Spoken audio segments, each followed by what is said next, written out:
My First Job, hosted by Mike Wood, only on the Purple Acorn Network. Hello, everybody. Welcome to another edition of My First Job. My name is Mike Wood, and we have a very special episode for you today. I have one of my former coworkers at WorkHuman for about 7 years or so, and good friend. I like to refer to him as almost the Forrest Gump of the HR tech world. He's had many, many different jobs, but he doesn't have any disabilities or anything like that. But he's just done a little bit of everything. So very thrilled to have Dan Miller on the show. Dan, how are you? Hey, Mike. How are you? Thank you so much for having me on, and Happy New Year. Yeah, this is so Dan. So our listeners know Dan lives probably only 20 minutes away from me, so it's great. So we can go grab a beer or something, which we've done occasionally. We're both pretty busy, but it's still good to see you, and you're a great guy. Thank you, Mike. Back at you. So right now you're in the financial services industry. We can't say where you work, but can you tell me a little bit about your first job? My very first job. Okay, that's going way back. I was 16. I worked for an office supply company in upstate New York, and a lot of pieces to the job. It was delivering office furniture throughout different towns. This was in the Kingston, Poughkeepsie, Albany area, and I would deliver desks, credenzas, filing cabinets, and I would set up offices across those areas. I also did a lot of things like wrapping UPS packages that would go out to different businesses, as well as run blueprints when blueprints were kind of the archaic way of precursor to digital technology. But it was a lot of fun, and I learned a lot of discipline about being on time and putting in a full day's work. It was a really good first job to have. So how did you even find out about this job? I had a friend who worked there, and they referred me. And again, I was 16, so didn't really have any experience, and was able to go in and talk to the hiring manager there and sell myself in a way that they had confidence that when I showed up, I'd actually be on time and be able to deliver on what they needed to have done. Now, I don't mean to date you, but this was probably back before computers were really a thing. Yeah. How did you figure out how to optimize your time while you're driving around the truck? Yeah, there was no Waze, there was no GPS. You just kind of mapped out where you were going at a time. It was really from memory. And especially with the deliveries, you had to just, you'd make wrong turns, but you wouldn't, take a left-hand turn that Waze tells you to and drive into a river either. So it was common sense. And I almost feel like we've lost some of that now. People use Waze, and you don't really need to use it. And I think back on that job, and we didn't have that technology. You just had to find your way. That's awesome. And so you said you worked with a buddy there. And so I think a lot of teenagers or whatever, they end up starting a job with a friend or something like that. But that's great. So you work delivering office supplies. That's not exciting for the podcast. So I'm going to move ahead to see if there was another job that you worked after that is kind of exciting and interesting. Yeah, and I'm sorry to start off with something that's not engaging, Mike, but my first job after college, and once I got a degree, which I really consider like my first job, I was a disc jockey, and I worked for an AM and an FM station in upstate New York.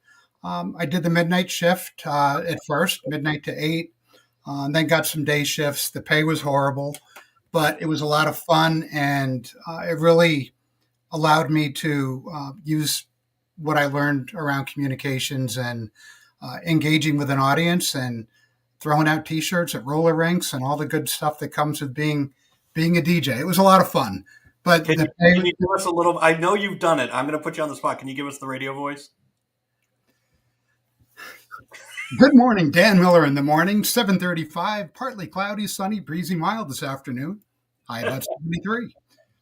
But, the thing with the radio voice, I feel like there are a lot of broadcasters who sound forced. And I feel like the best ones, it's very natural. And I felt like I tried a little too hard to kind of have that radio voice, especially when you're introducing a song and you want to hit what's called the pocket. So you have an intro of the music, and right before the vocals come in, you finish what you're saying right before it hits. And it's hard to do, but I feel like there's a lot of kind of gimmicky stuff that goes along with that job. But I enjoyed it. I did it for a couple of years. Well, that's great. Well, you probably did it till you couldn't afford to do it anymore. Yeah, like I said, the pay was really bad. It was the hours not great, and I was living in my parents' basement. So I was kind of living the cliche of a starting out, struggling to find my way. But it did lead to you being an extra in a B-rated B movie, like horror movie. Which You remember the strangest things? Yeah, I was an extra in a movie called The Stuff. It was released in 1985. It was a B horror movie, and I played I forget the name of my character, but I was an extra. I was just one of the soldier number 6. Yeah, but you see me running around with a gun, like chasing down taxis, and I do have a scene where Garrett Morris, formerly of Saturday Night Live, is coming up the stairs, and I have to hold him back so he doesn't get into the studio. So that was fun. Yeah, and Paul Sorvino was in that movie. Yeah. We found it. So Dan and I worked in an office together for about 7 years, and through the magic of YouTube, I happened to find a clip of him in this movie, which was hysterical. Sent it around to the whole team to really embarrass him. But it was great. You're just like in the background with sunglasses on. But I will add it to if I post about this particular thing, I'll add it in there as a little Easter egg. Now I know, so you started out in, you had a communications degree. You started out as a DJ back when DJs were a thing. And then at some point you became a sports reporter, right? Yep. And it's a job I always wanted. I can think back to second grade. I'm a big baseball fan. I wanted to play shortstop for the Chicago Cubs. When I realized I probably wasn't going to do that, I thought sports writing would be a great job to get into. So when I moved to Boston, I moved here in '84, which was a great time for sports because we had that Celtics team with Bird, McHale, Parrish, Ainge, DJ, Scott Wedman, Bill Walton, who were just knocking everybody over. The Bruins were pretty good at the time. The Red Sox were struggling a bit, but there were a lot of college sports here, a lot of high school sports. And I worked at 5 different newspapers at once as a stringer. And then also UPI, United Press International, which is a wire service. They used to be in the Herald building. I don't know if they're still there. But I worked at a lot of different jobs. And then finally, one of those newspapers brought me on full time. And I was a reporter. I was an editor. I designed the Sunday sports section. I covered a lot of the Bruins and Celtics and Red Sox home games, went on the road a couple times. When we had the Adams division with the Bruins, I saw some games in Hartford and Montreal at the Old Forum on St. Catherine Street. And it was a great opportunity to just meet a lot of people. And I interviewed Larry Bird, I interviewed Michael Jordan, I interviewed Mario Lemieux. It was just, here I was a kid in my 20s, living this dream of just kind of being in that sports arena, not as an athlete, but going to the games and just talking to the players. And it was an amazing experience. Again, the pay is not great. The hours were not great. I'd get to Fenway at 2:00 in the afternoon. You'd have to do the pregame stuff, watch the game. You do your 1 or 2 stories after the game. I'd be leaving Fenway at maybe 1 or 2 in the morning, watching all the rats eating the popcorn as I'm leaving. But it was a great learning experience, and it's something I always look back on. That was a nice job to have. Now, Dan, I'm a pretty personal person, and I'm an extrovert. But I can't imagine how terrified I would be to speak to Michael Jordan or Larry Bird, especially in my 20s. How did you get over because everybody's going to pick on the young guy. Everyone's going to pick. How'd you get over that kind of initial anxiety? You just do it. You just give yourself a pep talk, take a couple deep breaths, and you just do it. I belong to be there. I belong to be there as much as anyone. And I had that mentality. And yeah, it was, I had definitely had butterflies as you're heading into the locker room after a game, especially after a loss, and you've got to talk to the player who committed an error that lost the game, and you don't quite know how they're going to react to your questions. So it was a bit nerve wracking, but a lot of times in professional sports, there's a pack. You're with a pack of reporters, so unless you have an exclusive one-on-one scheduled, or you happen to catch somebody away from the pack, you're around other reporters, and it kind of makes it a little bit easier. Now, was it like a community or was it really cutthroat? Like, did anyone help you out a little bit? As far as being a sports writer, Yeah, yeah. I Like, mean, any of the other writers or anything? yeah, the people you work with at other papers, they're all. I think it's a community. It's definitely um, a network, but you're also competitive because you want to get that scoop. You think about journalism, and if you find out that Ray Bork twisted his ankle during the game, and I'm the only one that found that out, that's great for my paper because that leads my NHL Bruins notebook, and I got that and no one else did. So it is a camaraderie, it is a community, but it's also competitive. Yeah, and you're so right now you're a content manager who still well you're content director actually. You run content for a financial services institution, but you got your backbone writing in that job, and also you continue to love music. I know that through your DJ work. You're constantly telling me I should listen to this band or that band. But so you did the sports writing thing. How did you end up in HR tech? Because I think you started at Monster in the early days. Yeah. So as I was sports writing, this thing called we kept hearing about this thing called online media coming. This is back in '94. And I saw a job that AT&T was looking for a sports producer to head up their online network. This was pre-web, right? So this was pre-Netscape IPO. There was no World Wide Web at that point, but I took the risk. A couple people at the newspaper said, "You're taking a big chance. I don't know if this is going to last, this online thing." And I worked for AT&T as a sports producer. It was a enclosed network of 30,000 subscribers, and I would build out content, and they would be able to log in to access that content. We had message boards, which was a precursor to social media, and I was called a sysop, which is a system operator. So I would moderate the message boards to make sure that people played well together. But that was the first foray into digital media. And then the web came, right? This was 95. And my manager at the time had gone to Microsoft, and they were building out a online platform called sidewalk.com, which was funded by Microsoft. Bill Gates was still running the show over there. And I was on that initial team that built out Sidewalk in Boston.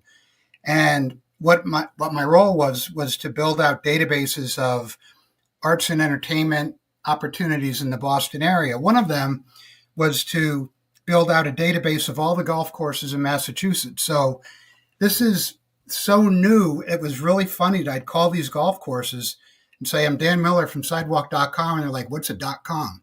And that is really this level of knowledge around the internet. A lot of people didn't know what it was. So Yeah, you probably called them too. Like you weren't emailing. right. It made it really, really tricky to do that. But we built out that platform with Microsoft.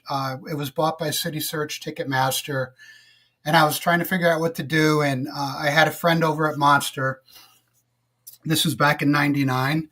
And I interviewed and went in, and I built the content marketing program over there. We did amazing things working under Jeff Taylor, who was the CEO at the time, a great brand ambassador, great marketer. And what a fun time. What a fun ride that was. I was with Monster for 8 years. And the Super Bowl commercial, you were there for all of it, right? I came in right after the Super Bowl commercial, Okay. But we built content for job seekers, for recruiters, for hiring managers. So we would help job seekers have the tools they needed to find a job. We'd help recruiters and hiring managers have the right messaging for the applicants so that they could make that connection. And I really felt like we were building the great American workforce. It was such a groundbreaking initiative to go away from the classifieds and where you look in the newspaper for a job. And a great founding block of my career over those 8 years with Monster. Really enjoyed it. And that's what really got me into the HR space. Yeah, I mean, you look back. I mean, it's been about 20 years since that started, and you created a whole category Mhm. at the time. So to be on the front of that, like, did you ever think that it was going to get to the level where it is now? Um, yeah, I did. I mean, you just could see how technology worked and how when you get smart people in a room thinking about how to solve problems and recruitment, it still has challenges. I mean, there are numerous places you can go. I think LinkedIn's doing a great job with for hiring managers and recruiters to scan candidates, but there are still issues that um, can be resolved by more critical thinking and continuing to innovate in the recruiting space. It's gotten to a pretty good spot, but it still could be better. And I worry now. It's like everybody's a great candidate, right? Yep. And if you look at how, and I think Mike, you wrote about this in your blog a couple months ago, how you build this perfect persona on LinkedIn, and nobody's perfect, right? Yep. And I do have concerns with AI and people using that. And I feel like you could have almost just a generic set of resumes that look and read the same, and the same thing can happen with job descriptions. So how do you keep the uniqueness, the individuality, the organic approach to finding a job and finding a candidate? How do you keep that relevant in 2025? I still think there are opportunities to improve that Yeah. process. Yeah, I don't have a solution for it, but what I've seen, just from being in the recruiting space myself for vendors and applying for different jobs over the time, is that so they have these AI tools in there to make it so that you don't get like, because of tools like LinkedIn, you're getting, like, you look at a LinkedIn job, you'll see like 1,000 people already applied for it or 500 people already applied for it. So now there's a huge ton of people that are applying for that job, and you have to use AI to sort through them. But meanwhile, on the candidate side of things, you can game the system by changing your resume or whatever to maximize your experience to that job. And so at the end of the day, you're stuck at zero. Yeah. So like, how are we going to get around this?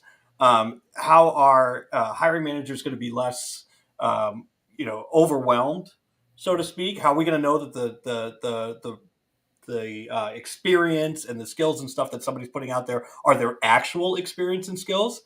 And so, I mean, a shout out to my friends at Aaron with their employee referrals. I think employee referrals are becoming more and more important now, because it's a way to get through that Yeah. immediately. And employee referrals, I mean, that go way back to the beginning of time. That is such a key piece of finding the right candidate. I mentioned that with my first job. I knew someone there. And I look at the jobs I've had throughout my career. I've used tools certainly um, to navigate through and finding jobs, but who you know and building that network, and it's so important. It's so important because that's going to ultimately play in to the honesty that people have around your skill set and whether or not you'd be a good fit. Yeah. Now, like, you have a daughter, Chloe, that is in college right now. Yep. Is she a sophomore or He's a junior? sophomore. She's a sophomore. Is she terrified about trying to find a job? Like, what's the kind of chatter for that younger generation, and what are your concerns? Of course. I think when you're looking for one of your early jobs, you're always nervous. I think you're nervous as you get older too. But yeah, regarding Chloe specifically, I've worked with her on her resume. I've talked with her about how to interview, look people in the eye, be honest, be organic, be original, um, be confident. But yeah, there's trepidation, I think, with that age group and finding jobs. And one of the things I'd recommend for someone in college or just out of college is just be honest with yourself and don't expect to just be handed a high paying job. You do need to work for it. And if you're good and you're going to bring a lot of value to a company, that'll be recognized. Yep. And I'll add to that, do not judge yourself by what you see on LinkedIn. I do tell, college kids and whatnot that LinkedIn is just going to poison your mind. You're going to think everybody's getting this dream job that you're not getting, but you don't realize that it's the best version of that job that they're getting or how they're going to get it. So it just it's not a race. Your first job's not going to be your last job, as we've seen with many of these people that I brought on the show. You end up going different ways in your career and you find out what really works for you. So I mean, we're coming up on time here now, but Dan, I wanted to thank you. And I know you're on LinkedIn, Dan Miller. But if there's if anything else that any way people can find you, probably not. You're not really blogging on LinkedIn anymore. I blogged for many years, but then priorities Yeah. came into play. But yeah, you can find me on LinkedIn. I'm on X. Yeah, that Dan. I'm not that active on there, but you can find You me don't there. get into the conspiracy theories and everything? No, I try to fly below the radar on that. Well, thank you, Dan, very much for joining us. And thanks, everybody, for listening. And we'll see you in the next episode. Thank you, Mike. Good to have you.